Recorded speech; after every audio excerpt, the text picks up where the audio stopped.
കേരളം ഒരു ചെറിയ സംസ്ഥാനമാണ്. അപ്പൊ അതിനനുസരിച്ചുള്ള പദ്ധതികൾ രൂപീകരിക്കുക, അത് ഇംപ്ലിമെന്റ് ചെയ്ത് നടപ്പിലാക്കുക. ഞാൻ പറയട്ടെ, സംരക്ഷണവുമായി ബന്ധപ്പെട്ടുകൊണ്ട് ഈ കഴിഞ്ഞ വർഷങ്ങളിൽ 89 കോടി രൂപയുടെ പദ്ധതി പ്രഖ്യാപിച്ചിട്ട് ഏതെങ്കിലും നടപ്പിലായോ? കാട്ടാനയുടെ ശല്യം തീർക്കാൻ വേണ്ടിയിട്ട്, കാട്ടാന വരുന്നതിന് ഫെൻസിംഗ് അടക്കമുള്ള സംവിധാനത്തിന് വേണ്ടി സർക്കാർ എന്ത് ചെയ്തു? ഇത് ഉപയോഗിക്കണ്ടേ?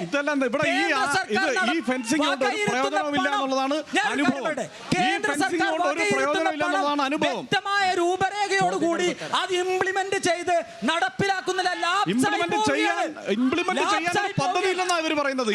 ചെയ്യാൻ ഒരു പദ്ധതിയില്ലല്ലോ. ഇത് ഞാൻ മാത്രമല്ല, ഇവിടെ ഉള്ള മൃഗങ്ങൾ എത്ര കോടി നിയന്ത്രിക്കാൻ ഈ ഫെൻസിംഗ് കൊണ്ട് കഴിയില്ല. എത്ര കോടി രൂപയുടെ പദ്ധതിക്കാണ് കൃത്യമായി വന്യമൃഗ ശല്യം ചർച്ച ചെയ്യണമെങ്കിൽ അത് മാത്രം നമുക്ക് ചർച്ച ചെയ്യാൻ ഒരു പ്രശ്നമല്ല.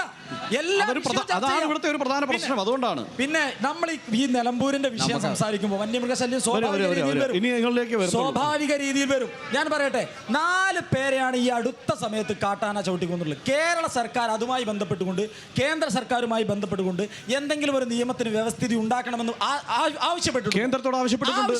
കേന്ദ്രത്തോട് എത്ര തവണ ആവശ്യപ്പെട്ടു? ഏത് നിയമം, ഏത് സമയത്ത്? ഈ 72-ലെ നിയമ ഭേദഗതി ചെയ്യണമെന്ന് എത്ര തവണ ആവശ്യപ്പെട്ടു? ഞാൻ പറയട്ടെ, 72-ലെ വനാവകാശ നിയമപ്രകാരം എന്ത് നടപ്പിലാക്കി കേരളത്തിൽ? ഈ പറയുന്ന ആദിവാസി വിഭാഗത്തിൽപ്പെട്ടിട്ടുള്ള ഇവിടെ ഞാനൊരു കാര്യം പറയട്ടെ, അതാണ് എല്ലാ മൃഗങ്ങളുടെ എണ്ണം വർദ്ധിച്ചു. അതെന്താണ്?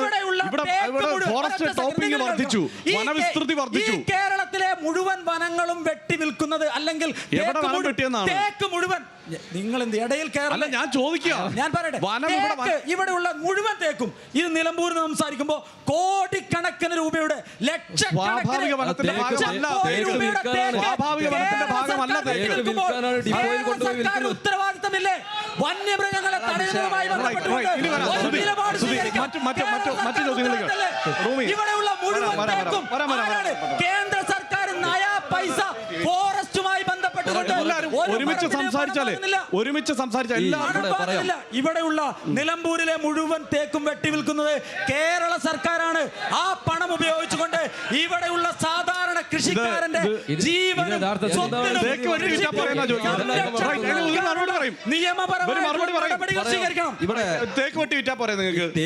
തേക്ക് ഉണ്ടാക്കുന്നത് വെട്ടാനാണ്, അല്ലാതെ കാടുണ്ടാക്കാനല്ല പറയുന്നത്.